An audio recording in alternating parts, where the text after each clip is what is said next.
Okay. Ajay bhai, we are online. Okay.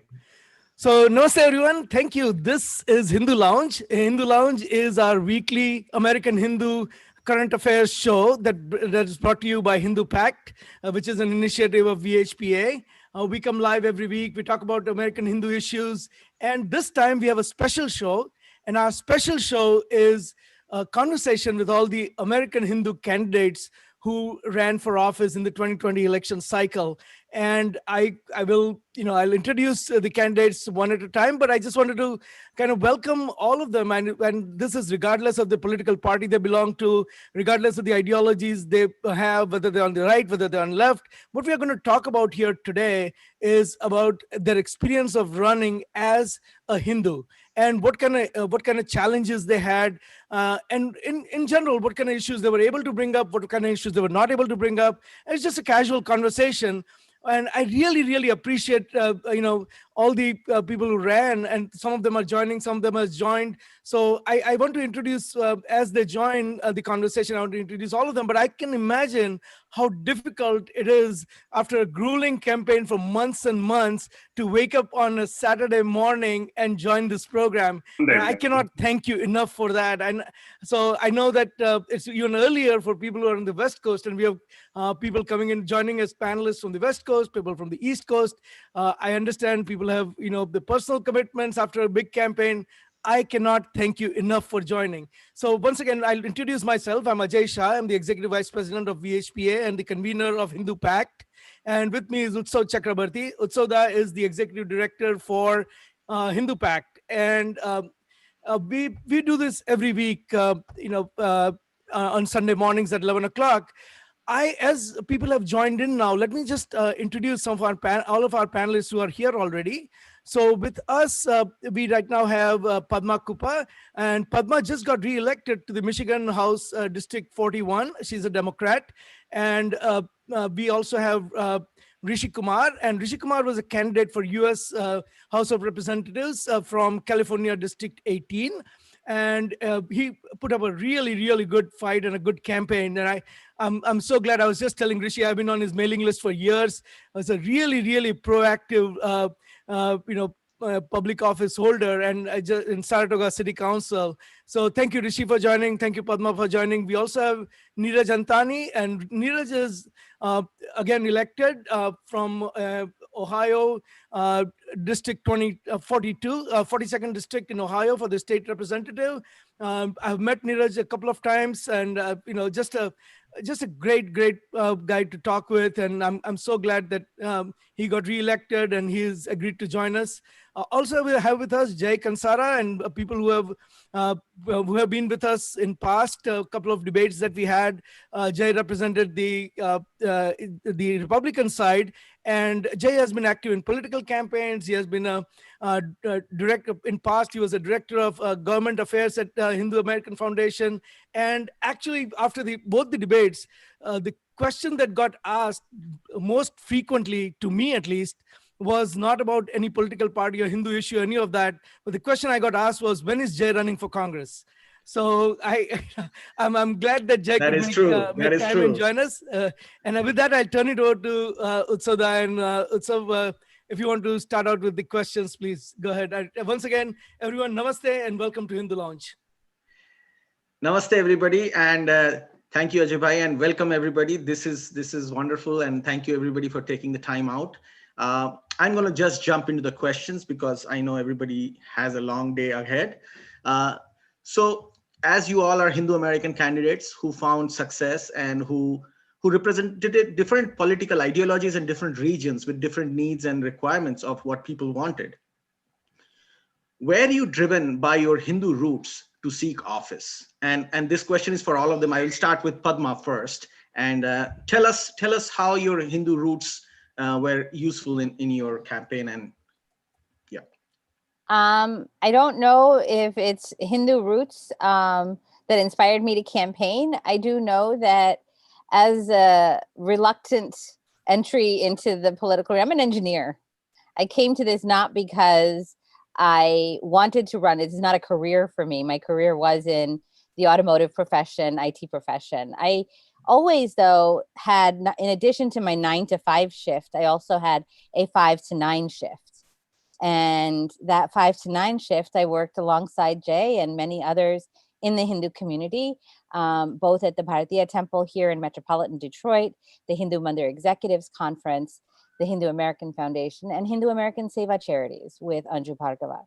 And obviously the 5 to 9 shift included education, because that is a core value. Vidya Danam is one of the most important danams that we can do. The charity of giving education is the importance of educating every child and giving people the opportunity, opening opportunity. That has always been something that motivated my parents, and what they came to this country for higher education, and then they went back to India to take the knowledge that they had gained and, then parlay it to people that they worked with and students that they worked with. My mother is a PhD in biology. My father is a PhD in English literature and master's in philosophy. And so they inspired me that education is critical for everyone to be successful. And that has been the underlying focus of why I was an activist and a leader in the community. I volunteered in the community in various civic organizations, including the PTAs, where I held parent-teacher organizations in my children's public schools. And then people would ask me to run, and I was very reluctant because I don't like the story of where one person wins and one person loses, as we call it, a binary. I never liked the binary. I liked pluralism. And I actually maintained a blog about seeking Shanti, where pluralism is the password for peace, where everyone comes to the table and, common ground is essential to find. And so that is the spirit with which I went into the political arena in 2018. I actually quit my job and took a district that I had lived in for 22 years, where I had volunteered and given of my time and my effort. Again, Seva is supposed to be done selflessly. And it was not for the sake of recognition, but I felt that public education was getting the short end of the stick. Our funding formulas in Lansing need to be adjusted and fixed so that every child has access to opportunity. And that was why I ran. And I mean, that is the same reason that I continue this next term, where I believe that everybody should have access to clean air, clean water, and that our energy needs should be met in a more effective way, because we do have a climate crisis. I believe in science, and I believe that there is something that can be done, to protect the vulnerable, whether it's through healthcare or ensuring that they have access to prescription drugs that are affordable. Mm-hmm. So, Neeraj, the same question goes to you now. How did your Hindu roots, your Hindu background help you or inspire you to seek office as a Republican candidate? Well, thank you first, Utsav and Ajay. Thank you, and thank you to VHPA for having me. And great to see my friends Jay and Representative Kupa and Councilman Kumar, and just great to be with you. Look, I mean, I think it's undeniable that my Hinduism has influenced everything that I do. When I was first elected, I was 23 and became the youngest Indian American and Hindu elected official in the country. It's very hard not to be a representative of your faith. We do not look like, and in my district, unlike some others, my district is overwhelmingly white. There's only a very small Indian community here. And so, we get questions when I go door to door. People would ask me, they would say, hey, what's your favorite Indian restaurant? Or, hey, do you know Dr. Patel? Or they would also say, hey, so what is that dot that, you all wear on your head? Now, I could have taken offense to that, right? But it wasn't meant to be offensive. People were genuinely curious, right? And so I answered, understanding their genuine curiosity, and really took it as an opportunity to educate, the very Christian and, Caucasian community that I represent, on, my Hinduism, and to find, shared values and common grounds. And, people say, well, Neeraj, you're a, Hindu Indian American Republican, and how does that work? Well, for my state Senate primary, that I won back in the spring. I won a Republican primary, an overwhelmingly white Christian district with 63% of the vote against two other candidates. And so, really, when we talk about, what Hinduism is and what the shared values, et cetera, are, that's really, I think when, we have an opportunity, to educate the larger populace of what, our faith means and how it impacts our service. Thank you, Neeraj. And Rishi, you come from California. I'm pretty sure there are more Hindu Americans in your district than Neeraj would probably ever get in his district. But share your experience. Tell us about how you feel about it. You are on mute, Rishi. Unmute. Yeah. It's an honor to be here. Thank you so much for the invitation. And Padma, congratulations. Rep Cooper, it's great to be on the panel with you. And Senator Antani, I love the sound of this. Awesome. Thank you. Elevating our community and moving up the chain. I love it. It's a great story playing out and obviously enabled by Hindu Pack. So really appreciate all of you doing what you do. And we obviously came up short. The votes are still being counted. We'll probably be at about 40% of the votes, which is, we feel quite happy. We obviously wanted to win, thank you. And we felt we could have, but one of the core segments of our target voters didn't quite make it for us, which is okay, it's a learning process. But we are still quite emboldened with what lies ahead. And most likely we'll make it a take two. Let's run this one more time. And we have learned a ton. The congressional district, it spreads across 3 counties, Santa Clara County, San Mateo County, and Santa Cruz County. And it's a learning process with 740,000 people. But we have obviously gained ground. We had only 38,000 votes in the primary. So this is, we feel quite happy where we are. And we'll keep pushing it. So to answer the question, I think I'm the founder of a Hindu temple here in my community, and that's how we have Ajay on the mailing list. We talk about different programs. We celebrate festivals, whether it is Shivaratri or where we celebrate the Dandiya, which is one of the largest festivals that we celebrate here in the Saratoga West Valley College. And then we also celebrate Shivaratri and Krishna Janmashtami and Diwali. And we do a Hindu New Year, which basically brings in, we are, to some extent, if I may call it, we are a little fragmented with all the spring celebrations, whether it is Navabarsha or Ugadi and all these amazing celebrations we have. And we believe that we are one here. And what we do is we bring them all together. We call it the Hindu New Year celebration. And as part of that, we do a talent show, which is called Silicon Valley's Got Bollywood, So it's, we have created a fun forum for not just Indian Americans, for everybody to converge and celebrate our uniqueness and also celebrate our cultures. So that's the forum that we seek to put together. And, I grew up in Bombay and I grew up socially connected. I really enjoy being around people. And that was one of the aspirations I had in running this program. But as we started this, from a real social perspective, we realized that there's a vacuum with respect to our young students. And being a geeky engineer, working for, I used to work for Ford Motor Company, by the way, Padma, out in Dearborn. And spent a few years in Michigan before we made out here in California. And I felt that STEM was a little lacking. So we started the Silicon Valley Entrepreneurship Boot Camp for young students.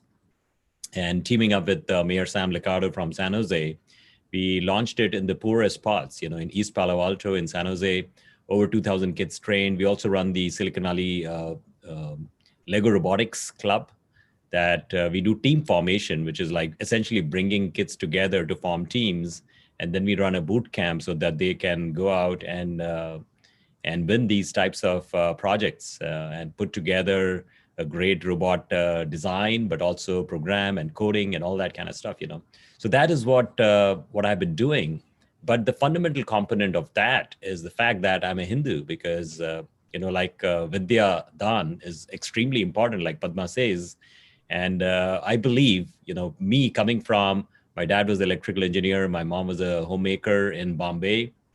The only reason I ended up here was because of education. If I didn't have education, I wouldn't have a gateway here. So I try to enable that for our students, and specifically the students who may not. Like, we see the Silicon Valley innovation economy, which is what I'm part of, working for IBM Cisco, the big data analytics space. But I see that this innovation economy completely skips by certain families, and they don't have any role models. So that's the reason why we launched all these efforts, to spread that education. Saraswati, Ma Saraswati, Goddess Saraswati, we worship her every day, because even during the campaign, I would be worshiping Saraswati to please give me the wisdom and the knowledge so that I can be much more effective today and every single day. I mean, this is what really sparks that zeal to be good. And this is the power behind that is our religion. So what I would like to say is that everything I do today, whether I'm as a high-tech executive or as a council member or as a candidate, everything stems from that background. And pure and simple, it's based upon the fact that our intentions are good. There's always the good winning over the evil. And we are constantly, all of us are playing with that dichotomy of thoughts, this or that, this or that. And hopefully all the time, it's the good that ends up winning. And it's completely, growing up and reading the stories about Krishna and Arjun, these are the types of ideologies that get incorporated with me. And that's the reason why I'm doing what I'm doing, So obviously, the religion is a key component of that, That's so good to hear. So you formulated, all three of you formulated this so well. So thank you for that. Jay, I have a slightly different kind of question for you, and maybe either you or maybe Padma can jump in, and then you can take over, because it's you guys have all, at least 3 out of 4 people here who are on the panel have faced the exact same issue, and that was the targeting. And that as Hindu candidates, I know, Padma, there was a full page ad that was taken out against you by someone who does this for a living, Peter Friedrich. And I know that, Rishi, you were targeted, and Jay, your candidate, was targeted as well, after she pointed out that there is, a certain amount of Hindu phobia against people from or candidates from both political parties. Just because they are Hindus, they're being singled out and targeted. So because Padma has to leave, let me start with Padma, and Jay, I'm sorry, it should have been you please, going Padma next, but first. we'll just go with Padma, and then I'll give you, as much time as you need to answer. No worries at all. So Padma, what was that experience like, and what did you learn out of it, and how did you counter it? So I will say propaganda exists in every campaign. In the 2018 campaign, there were a half a dozen flyers that I was going to provide free healthcare to everybody, and I was going to cause $23 trillion deficit or something. And I had not even talked about healthcare in the 2018 campaign. So propaganda exists everywhere. I think one of the good things about the years of service and being rooted in the community is that while there may have been some people who picked up that article masquerading as an article, the ad and the propaganda, the key thing is that people knew who I am and what I've been doing. Actions speak louder than words.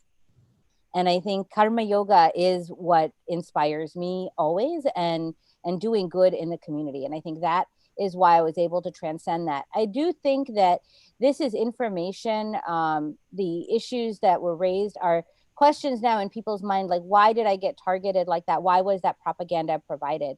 I do have to remind everyone, while I live in a district that has a high Indian immigrant population, many of them are on H-1B and don't vote, because we do need a national level strategy to end this country quota and enable many immigrants, many H-1B people who are stuck in the green card backlog. But I think that is one of the things that, because I've been in office, I've been able to elevate some of these issues. When people ask me, what was that article about? I could say, well, it wasn't an article. It was a paid propaganda campaign. And it was trying to tie me to things that, one, that I have no connection to, and two, without providing real context.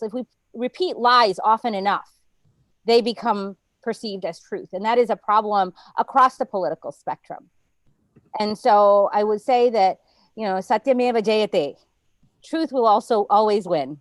And, people know who I am and what I have done. And I think that is the truth. And I bear no ill will towards anybody. And I request that no one bears ill will towards me. I am, a strong proponent of being, following the path of ahimsa, of nonviolence. And that nonviolence is nonviolence in thought, word, and deed. And so I think that is where I continue one foot in front of the other, do the next right thing, do the next good thing, as Rishi said, just following that path of dharma. Thank you. Thanks. I'm thanks sorry, for I have to go. I have an 11:30. I really Yes. apologize. No. I'm so Thank you. glad I Thank was you able for to so much for taking time. We will do an extended, extended show with you at some point when you have time. But Sure. thank you And so I much just for want to joining. say thank you so Thank much you. for, Namaste. thank you to all the people who are watching. And Utsav, it's so good to see you. It's been so many years. And Rishi and Neeraj, we should continue to engage with each other, because there are things that, whether you live in Ohio or California, or you're in a state legislature, or you're running for Congress, I think that we have values that we do share, and to make sure that our voices are heard and that we lift each other up. And I am grateful for Jay for always doing that. And Ajay, thank you so much. Thank you. Namaste. Thank you, Padma, and wish you the best. Well-deserved victory. The best, Padma. Thank you. So Jay, Yeah. and on to you then. So I know that your candidate actually brought this up, even proactively actually, and and then after that she started getting. First of all, introduce your candidate. Talk a little bit about Sure. what seat was she running for, and then tell us what happened in there. What happened? So Nisha Sharma is also an Indian immigrant, but more recent. She migrated to the United States in 2004 to pursue her American dream because she escaped a socialistic economy in India. The Indian National Congress Party was about to take its again another tenure, and she felt that this government was not going to be able to provide for the needs of the people, and so she found a way to migrate to the United States with her husband, and they did, and they've pursued a successful business, but they felt that America was in particular California was trending in a very negative direction under the leadership of Pelosi and her own member Mark DeSaulnier. So she decided to run in Congress, and she really elevated the conversation around Indian Republicans or Hindu Republicans, that you don't need to be a white Anglo-Saxon Protestant in order to run successfully in the Republican Party. She won her primary quite handedly. She was endorsed by House Republican leader Kevin McCarthy, who came up short from becoming the next Speaker of the House, but he still made quite a wave in this particular election. So I think that endorsement was quite even more substantial now after the election. And unfortunately, she didn't win. She did not perform nearly as expected, but I think there are some discrepancies in voter distribution in California, that systemic issues that do need to be addressed more effectively and more proactively by the Republican Party. However, she campaigned on a platform of being a proud Hindu, and that was not something she needed to hide. That was not something that she ever needed to conceal or needed to keep from her community, in fact, or her district. In fact, it's actually an asset, and I think that's the shift that Americans need to realize is happening within the Republican Party. Is that clearly in this election, President Trump created a coalition of working class Americans as well as minority communities, particularly first generation immigrants who don't want to live under some kind of socialistic economy. And that is the future. That trajectory is not going to end with this election cycle, and we have to recognize that. And I encourage more people, if they feel that their values align more with the Republican Party, don't be afraid. There are outlets and there are ways in which you can get involved with the local party, like Nisha did, and hopefully and I do believe this is the start of a much longer journey for her. So Jay, why was she targeted by Peter But she Friedrich? was targeted for two reasons. Number one, she just called Peter Friedrich out for who he is, this anti-Hindu, Hindu-phobic bigot, and the powers that be that support him, whether they be the Indian American Muslim Council, which is, they simply do not represent the interest of Indian American Muslims, India or America for that matter. She also spoke out when Europe was being attacked with several terror attacks, primarily the one in Nice, France, but of course there were several subsequent attacks from there. And she, said that there are groups here, and particularly from her vantage point as an Indian immigrant, she understands the threat of terrorism, especially growing up at the Punjab region of India, that Hindus and pretty much everybody faced. And she decided that she would bring that to the forefront, that there are groups here like CARE, like ISNA, like Stand with Kashmir, that act as apologists for Islamic terrorists, condoning their actions. And frankly, we can see that the left, and this is no knock on anybody who's on the panel right now or anything, but we can unfortunately see that the left has become an apologist for some of the, looting, rioting that is going on in inner cities right now. And I think there was a thorough rejection of much of that in this election. So that gives me a good segue to pivot to Rishi, and then Neeraj, I'll come to you, and then I'll turn over the questioning to Utsav. But Rishi, I would have, if it is left, then you would not be targeted, right? But I saw the same person who targeted, Padma through the advertisement, the same person who targeted Nisha, actually put up pretty nasty tweets and other artifacts against you. And what was your take? How did you feel when you first saw this appear, and you had to spend your valuable time countering some of that, right? I mean, because I was really shocked that they actually would that they would take on someone like you who have who is right mainstream California Democrat, has led. Has built a mandir, has led really on every city issue that you can imagine. As I said, I'm on your mailing list, so I get all the mailers, and there's no tinge of any kind of extremism in you that I've ever found. And why were you targeted? Well, because maybe it's a fashion statement. I have no idea. But, it's interesting because the thing popped up on my calendar now, and it says the Bhagavad Gita Sunday Satsang. And this is 8 a.m. to 9 a.m. And we try to do it every Sunday morning. And one of my friends organizes it. And, there is learning, right? And one of the learning that I hear very often is that when you send one arrow out, you get 10 arrows back. And or perhaps 100 or 1,000, right? And so what I believe in is that when somebody attacks you, you just keep doing what you're doing, because why do you want to play to their narrative? And why don't we establish our own narrative? And that's what we did with all these. The attacks were illogical, and I think Peter came to one of our city council meetings. And, I saw a bunch of people. I went and talked to them. I'm like, hey, what's going on? How can I help you? They were sitting in the audience. And I was very surprised to see that they had actually arrived to attack me. And Peter was standing at the podium, and he was looking at me. And I was like, I don't know this person. Why is he so angry with me? I was so puzzled.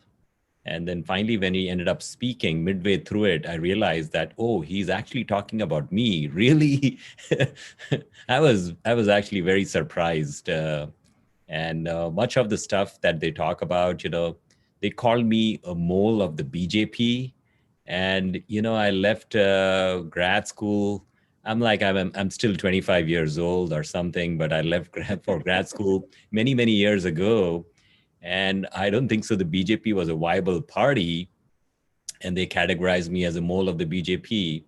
So it's very puzzling as to why they do what they do, but let them do what they want to do. I'm still.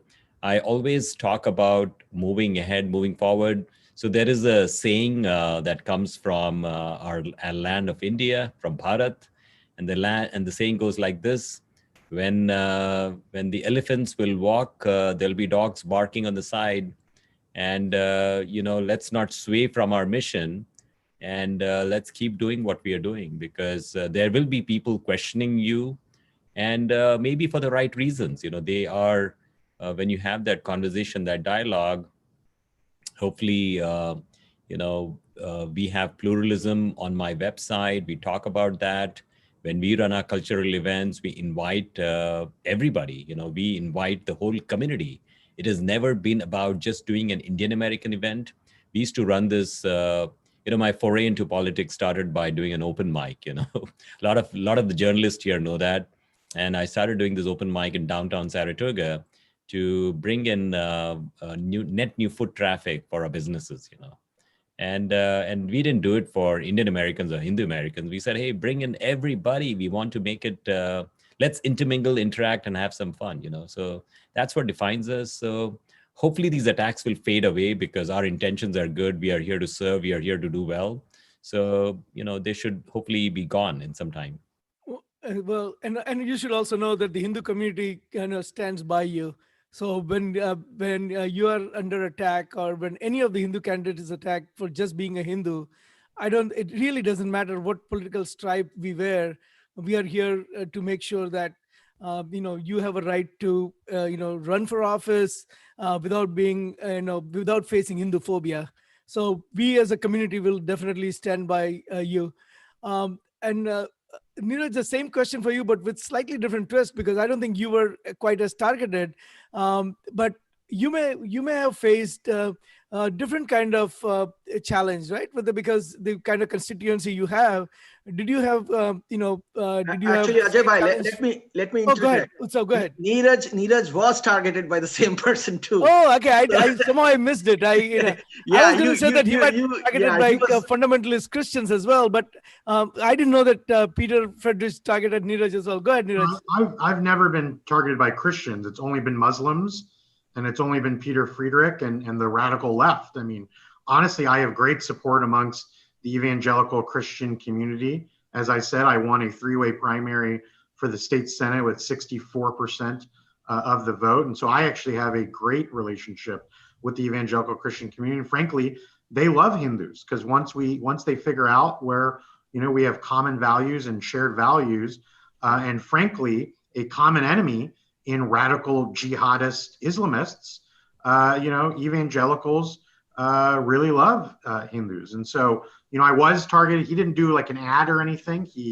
I did some tweets and some articles. I think, maybe he bought an ad against Padma, I think, but I think for me, it was just tweets and articles. But listen, this isn't about one guy. I don't want to give one guy credit. This is about radical Islam and radical Islam's hold over the political left. You look at, we have, Joe Biden, who on his website is anti-CAA and anti the abrogation of 370. He is in total control by Bernie Sanders and Elizabeth Warren, who kowtow to radical Islamists, who speak to CARE, who speak to all of these different very leftist groups.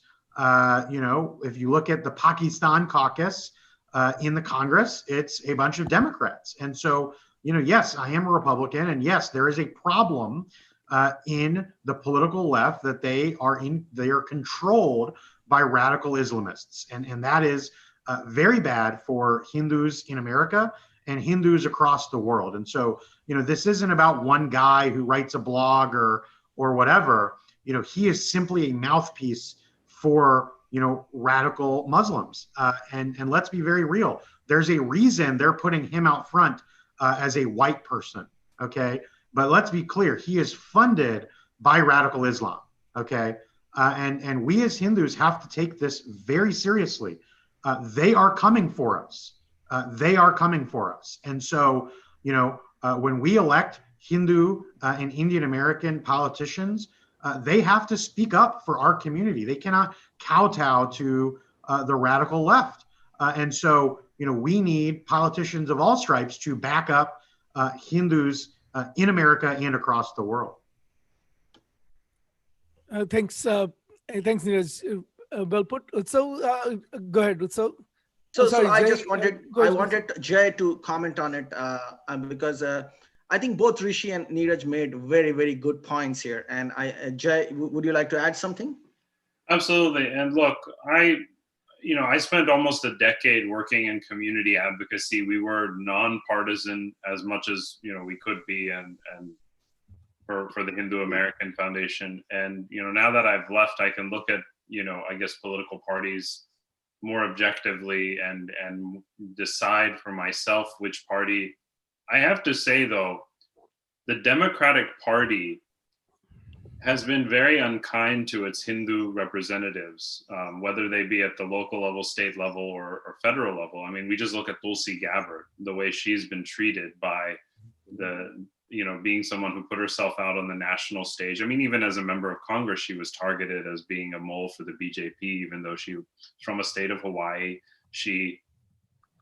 Her Hindu-ness comes from a deep study of Hinduism as opposed to, the cultural upbringing that the rest of us have on this stage. That doesn't mean that we're not thoughtful Hindus, but we come at it from a much more indigenous point of view.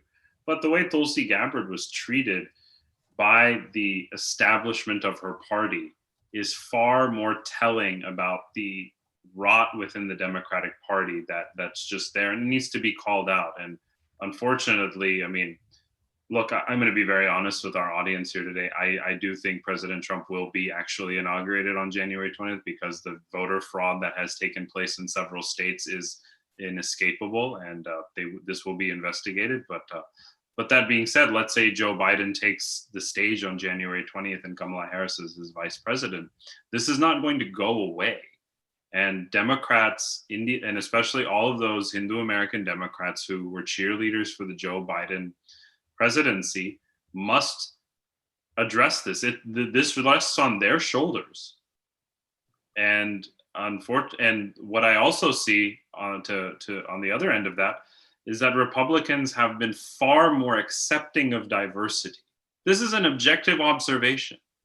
Republicans have been far more accepting of diversity of thought, diversity of skin color, diversity of upbringing, diversity of racial background, diversity of every kind of diversity you can think of. This Republican coalition, that the 71 million people that voted for Donald Trump and voted for down ballot candidates all across the country, including Neeraj and Tani, is far more accepting of a pluralistic America than anything the Democratic Party put up this year.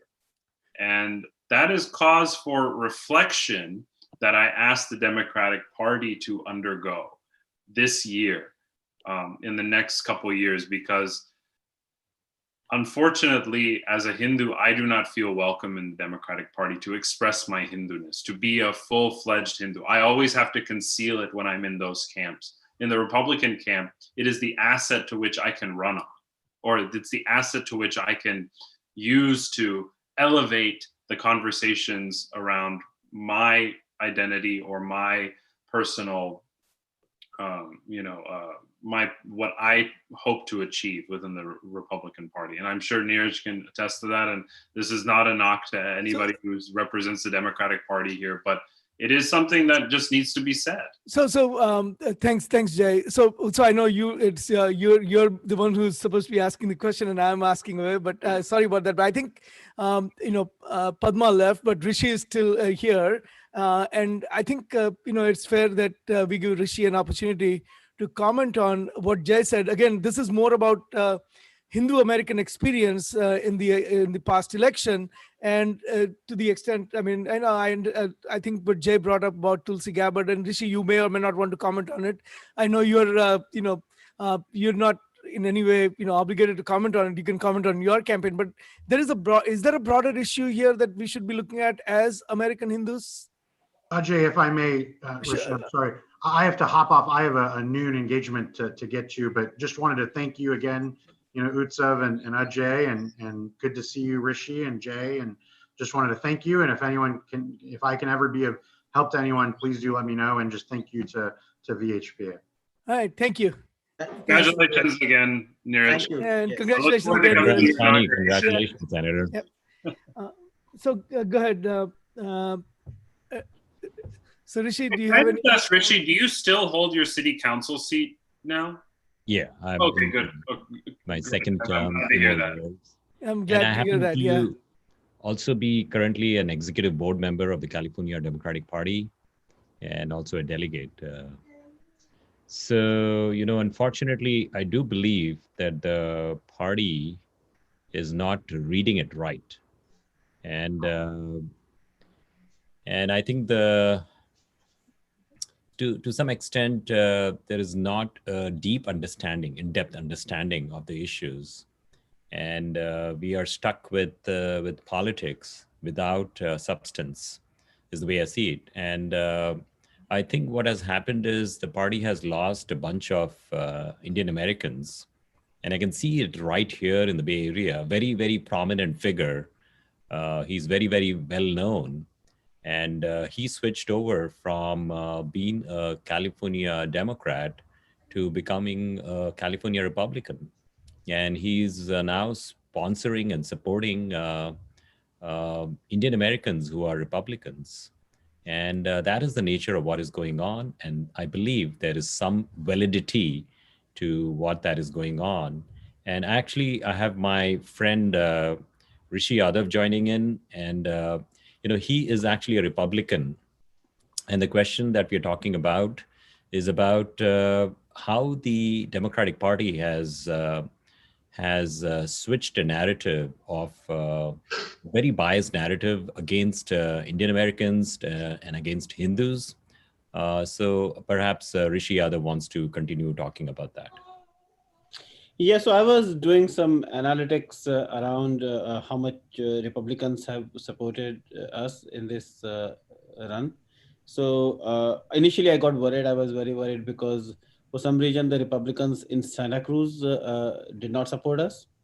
And but when I did analytics about Santa Clara, and as more and more data has come in, now we are almost at 78% of counting, and that is with the voter turnout of 87.5%.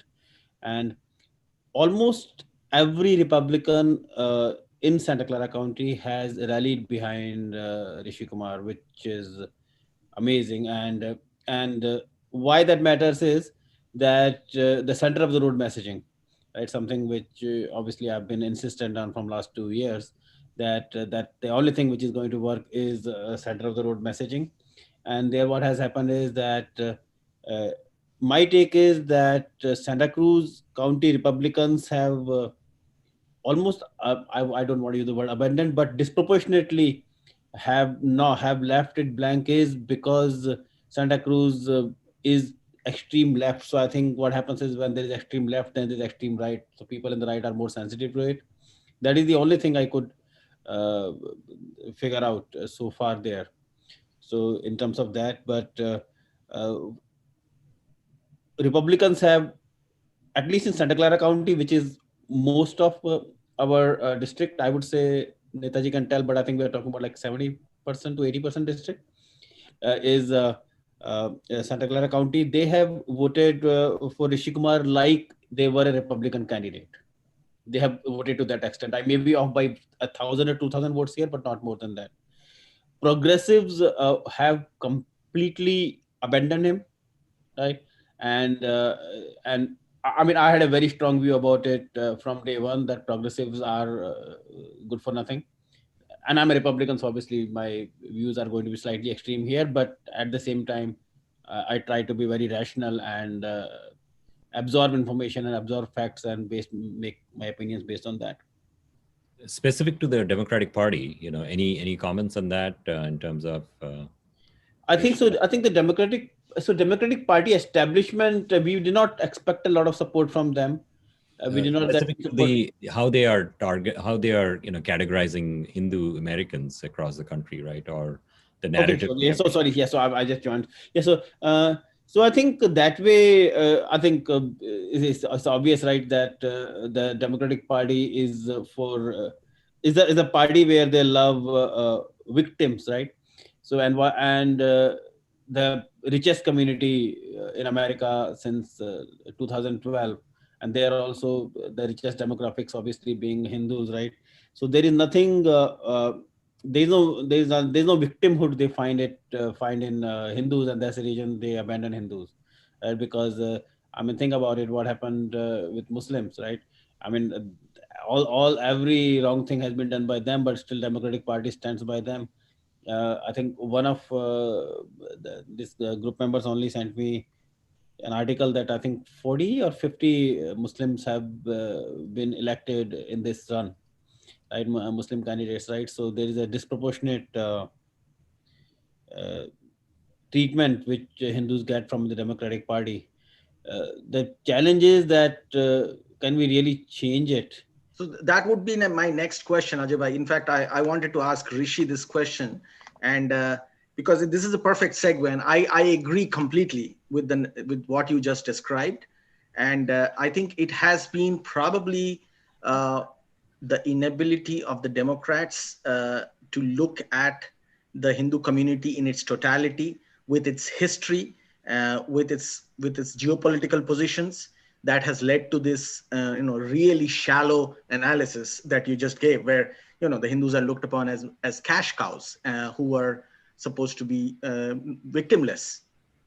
It's actually quite the opposite of what the geopolitical global scenario is, and even in America to some extent. So my question would be next is that, in your campaign, did the Proposition 16 come up? Did the extreme delays in green cards? I mean, it's the Hindu American community is the primary victim of this kind of I would say discrimination, open, blatant discrimination in being treated as Americans. So was this ever an issue? And I would have probably asked Neeraj and others as well, but Rishi, you can comment on it. And yeah, please. And Yeah. then, but there's one more, Rishi, you can take up, which came from one of our viewers, and it says that why is this different than, for example, the Muslim advocacy? So if you can compare, contrast both at the same time while you answer Utso's question, a tall order, but if you can do that, that would be great. Sure. Yep. So firstly, I'm in support of HR 1044. That will likely not ever get passed in the Senate, unfortunately. But there is a need to accelerate the green card processing, the permanent residency, especially for our high-tech labor. I mean, this is they are critical. They are needed. They power the Silicon Valley innovation economy, and it's absolutely important that we take care of them. And it's not right that there are people sitting on the fence 15 years, 20 years, and any little trigger can derail them and they have to go back, which is not the right approach. So having said that, let's talk about Prop 16. As a California Democrat, I was actually against Prop 16. And because I believe that its affirmative action is not according to race. My take is when you look at education, if I may say, should not be according to race, but should be according to income, because there is a lot of income inequality. And I've been talking about income inequality. The reason why earlier I was talking about all the STEM programs I ran, and like I said, we targeted it in the poorest part of our district. I mean, there are people who are below the poverty line pretty much in every part of Silicon Valley, and we need an approach to get them up. And it's not according to race, because you really can't make it equitable when you approach it from the lens of race. So that's the reason why we run the robotics program. We provide education, especially for those that don't have that opportunity. And that's how we should look at education as well. So that's why I was against Prop 16. Now, and this is not now. It's not like this year when I was running or last year when I was running. In 2014, when I was not even a council member, I was speaking against SCA 5, it was called State Constitutional Amendment 5. It became ACA 5 and then finally ended up on the ballot. And in fact, as a California Democrat, as a delegate, which I was in 2014, I actually called some of my senators, assembly members, telling them how wrong it was. So this is what I seek to bring to the table. It's not about going left or going right. It's about going forward and doing the right choice. And this is what I seek to do as a congressional candidate, always. And even as a council member, it's let's speak fearlessly. Let's call out the issues and let's make sure that you are heard. And so here is the thing, right? I don't agree completely with how California Democrats or the Democratic Party at the national stage is currently engaging in business with. But I always believe that you can make change happen a lot easier, faster, better if you're on the inside. And that's why I'm a California delegate. I'm a California executive board member, because having that forum is extremely important for me to express my voice. Yes, go ahead, Jay.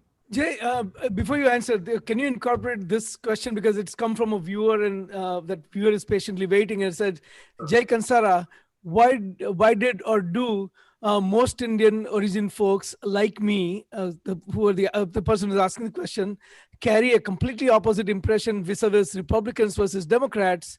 And I think this goes back to several of the surveys that were done that showed that over anywhere between 62 to 68% of people who are of Indian origin and Hindus mostly supported the Democratic Party.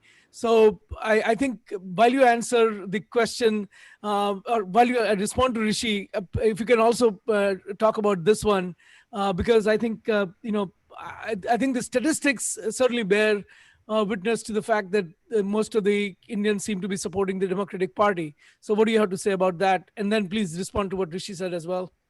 So look, I was a victim of Democrat, propaganda as well. I must say, I grew up in Texas, but I think my parents have, as long as I can remember, have voted for Democratic candidates in every presidential election that I can remember.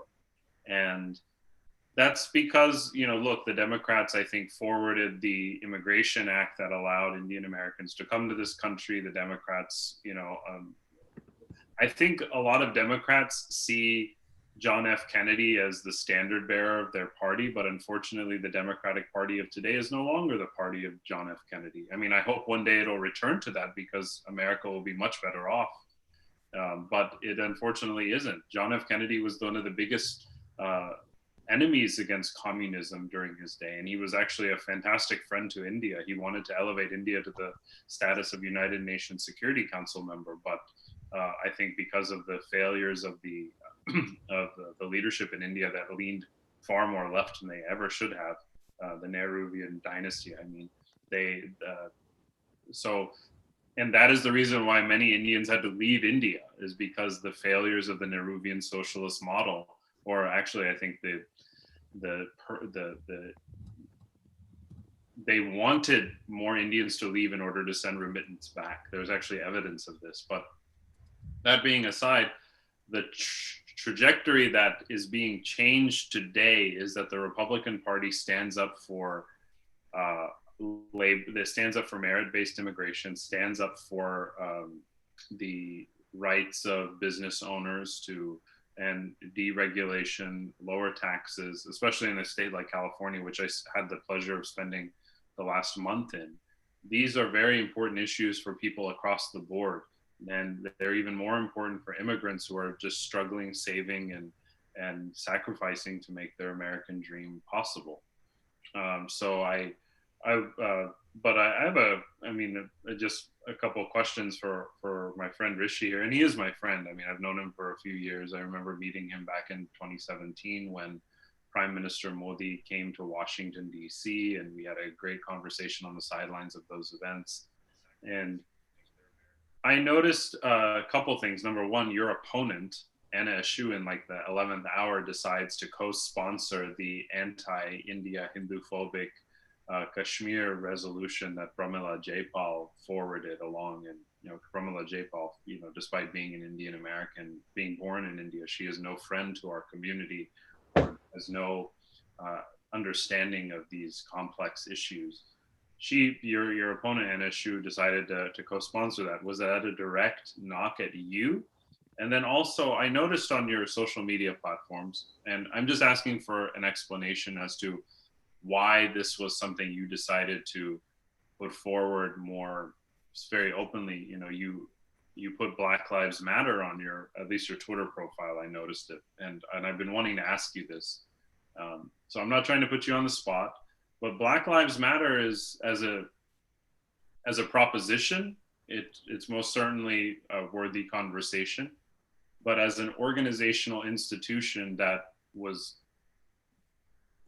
partnering with Antifa and rioting in streets, is that the message? Is that a ideology in which Hindus can find refuge in, or can find a home in? So, Rishi, please. Sure. So,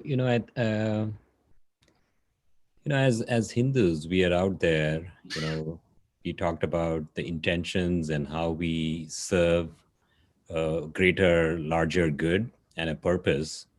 And I see that when we have Black lives that are unfortunately dying, that are murdered in the country, and it's been a recurring pattern, we have to step up and speak up about it, and that's the reason why I felt it was important. And when you look at all the other issues around it, I think it may not be impacting people's lives. For all practical purposes, I'm there for all lives. I practice ahimsa. If you search for war on my website, just a simple word war, you will find my stance against all wars. I don't want to have any type of wars, and I want to create bigger, better economies. That's my agenda. And that's actually one of the reasons why I'm running, because I really want to power this economy here in Silicon Valley. And from the 19th largest, I would like to see how we can make it the 10th largest. But, we focus and channel upon issues that are urgent, that are important. And that's why, I felt that the Black Lives Matter was an important issue that I needed to talk about. And that's why we organize like Black Lives Matter panel discussions with the Black student union leaders, because I'm looking to also get informed and make sure that these types of incidents don't happen again and again and again. And at the end of the day, you have to focus your agenda. There are over the summer, we had a very thriving summer fellowship program, and we had over 1,000 interns. And many of them come up with their own agendas, their own challenges, their own issues. And what I said was, look, we can work on 1,000 things, but let's focus on these 20, 30 issues, because this is what is important to America right now. And this also differentiates me from Anna. When you look at Congresswoman Anna Eshoo, I don't think so she had passed any legislation with respect to the Black Lives Matter issue. And I felt that it was important for me to talk about, what I would like to do differently. And that's the reason why. And when you look at, people ask me, Rishi, why don't you have a statement of, pro-life or pro-choice on your website? Well, because we don't differentiate myself from Anna if we do that, So that's the brief explanation as to why we have certain things and why we don't have certain things. Wonderful, wonderful, Rishi. I would go to Ajay, we should probably take this as the last question, Yes. because we are almost. Yeah, I was just going to say, please, last question. That so Rishi, I mean, if you could go back a year and revisit your campaign and this whole election process, what would you do differently if you had a chance to dial back 1 year? Yep. And this is the introspection we are doing right now, because we thought we'll actually be close to 50%, slightly over. And we end up at about 40%, looks like. And we fell short. And if I can hone upon one thing, I think that would be the fundraising. We were deeply impacted with the COVID-19. And also, in terms of how we raise money, we had great difficulty in the early stages.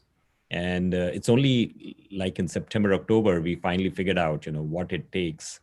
But that was a handicap, because if we had raised about $500,000 more, we could have sent out messaging that would get us over the finish line victorious. So that is the only thing I would have done differently, which is, figure out, early on how to raise money and all the factors behind it. That's probably the only change that we need to make. Wonderful. Thank you. Jay, this is maybe you can talk about Nisha's campaign, since you were so integral to it. Well, what would you have done differently if you had gone back a year in Nisha's campaign? Number one, I would have joined the campaign over a year ago. That I think would have helped, because I do believe she would have benefited from an outsider and somebody who understands the political landscape as it is, guiding her much earlier. I mean, I joined the campaign 2 months prior, so it was a bit late, but what we did, I think we made waves, and we turned her into a national candidate. She had coverage in CQ Roll Call. I think Washington Post even interviewed her as a female candidate from the Republican Party, which, even President Trump had to acknowledge that 2020 was the year of the Republican woman candidate. And, I consider Nisha, despite that she wasn't victorious, I consider her part of that movement.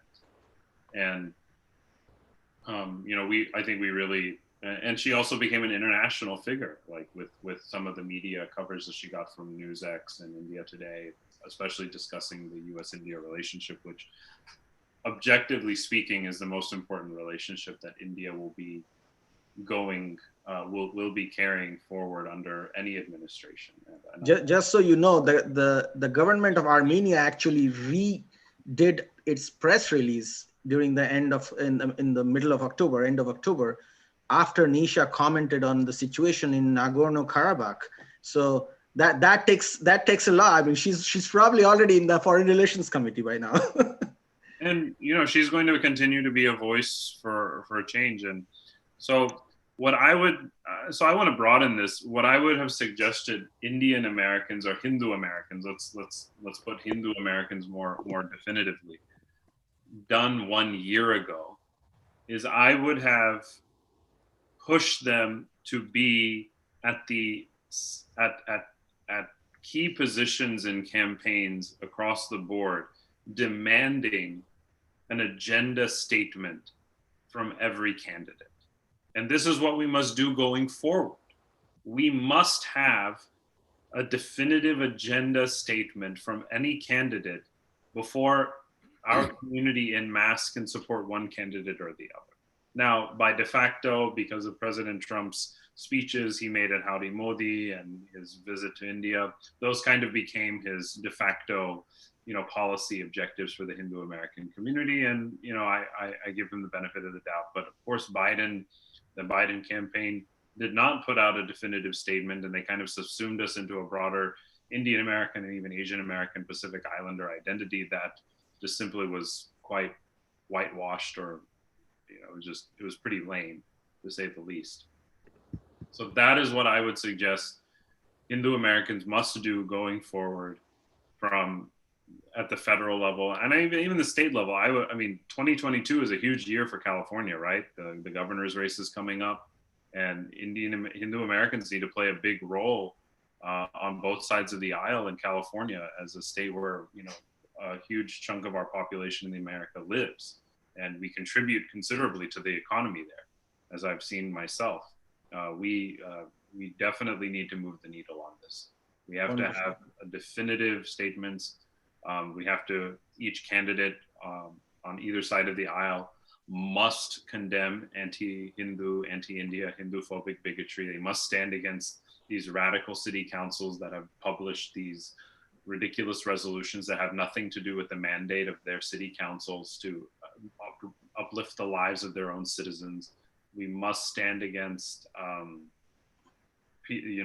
Peter Friedrich types. He's not the only one. Of course, he's the most famous, but he's not the only one.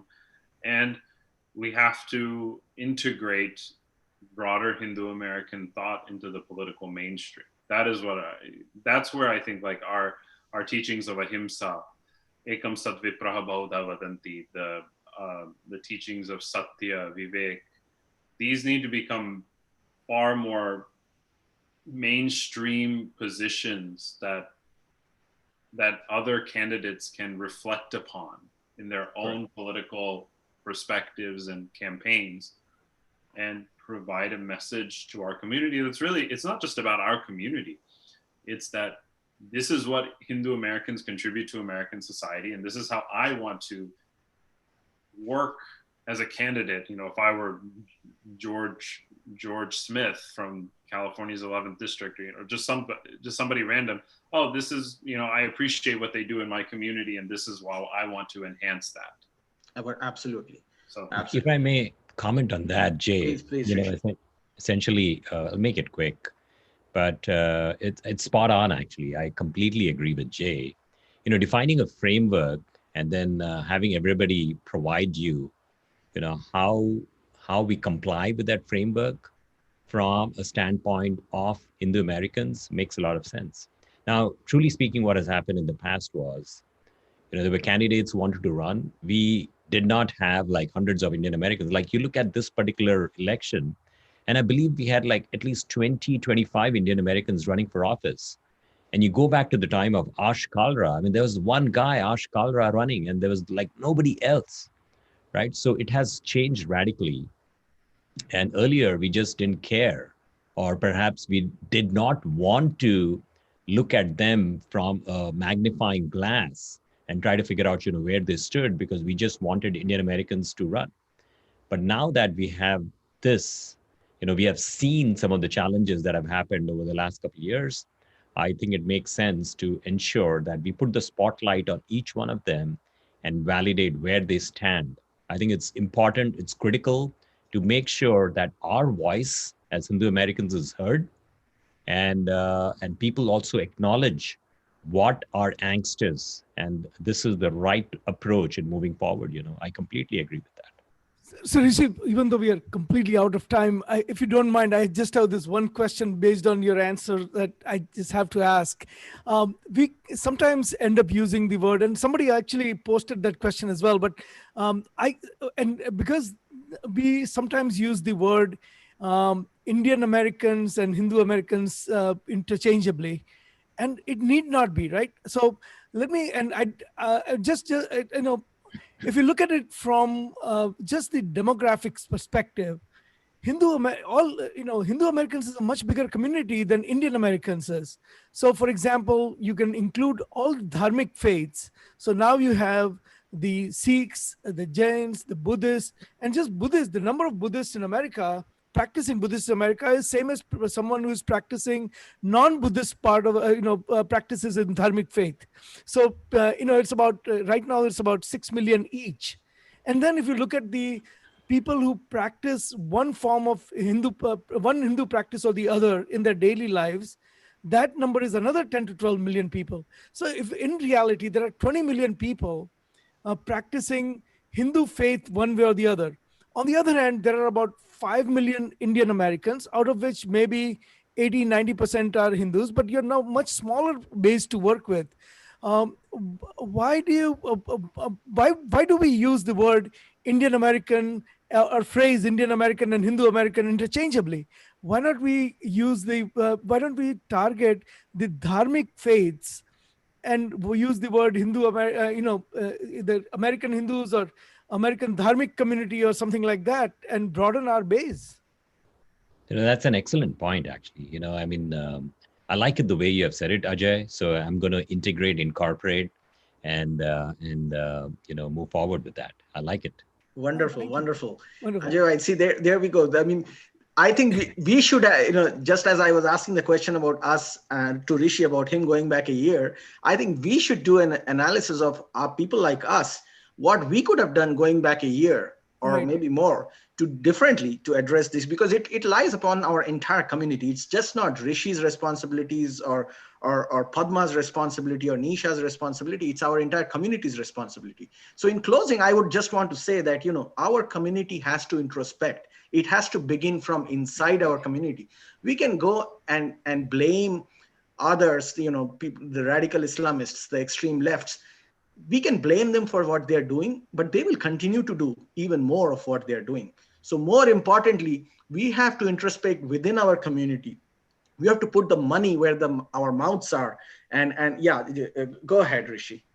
So I didn't mean to interrupt you, itself, but I really believe that there is one thing we could do. And I think this is the forum that we can actually talk about it. I know we are way over time, but I believe that that Hindu Americans have been compromised. The integrity has been compromised, and the narrative has been completely redefined in terms of who we are. I mean, I'm a pacifist. I don't want any wars. I don't like people attacking me. I'm very secular. Pluralism is my philosophy. I went to a Jesuit school back in Bombay, and I would go to the church and pray that, hey, please make sure I pass my exams or do well in my exams. And then I went to the mosque. I go to the mosque here in Saratoga, the Saturday morning prayer. So this is who I am. But then they put you in a little black box, and our integrity is compromised, right? So how do we fix that? And I do believe that it is up to people like us, organizations like us, to change that mindset of people, to change that narrative, and to redefine who we are. And how do we do that? We have to show us as who we are, authentic portrayal of our cultures, of our approach into life and what we do. And this needs a massive, massive push, a PR push, in terms of every metropolitan district in the United States needs to be playing those. Maybe it's a TV ad that plays, which talks about who we are. And, we have these very unique backgrounds, which is actually helping. You look at the innovation economy here in Silicon Valley, it thrives upon people like Rishi Yadav, my good friend, who's an entrepreneur on his second startup, right? I mean, that's the value of hard work that we bring to the table. And I think it behooves organizations to jump in and change the narrative, but not by attacking, but just creating that positive message. And I think that will go a long way, I believe. Absolutely, absolutely. And I think Ajay bhai, I think we should close now. And I would just leave with the parting thought that as most of the speakers here spoke, and as we agree with, we really have our work cut out for us. We take pride in being leaders in the aspect of generating resources in education, in innovation. We need to use those thinking caps, those resources, to actually deal with the problems, the geopolitical threats, the victimhoods that nobody knows of. We need to reach out and let the world know. And I'm pretty sure that once we do a good job in our own house cleaning and in our own thought processing, we will be able to convince the rest of the world. And it's a lot of hard work. It takes a lot of resources. We have to think. And that's where it all begins. And I think that's where our ancient rishis would have started with.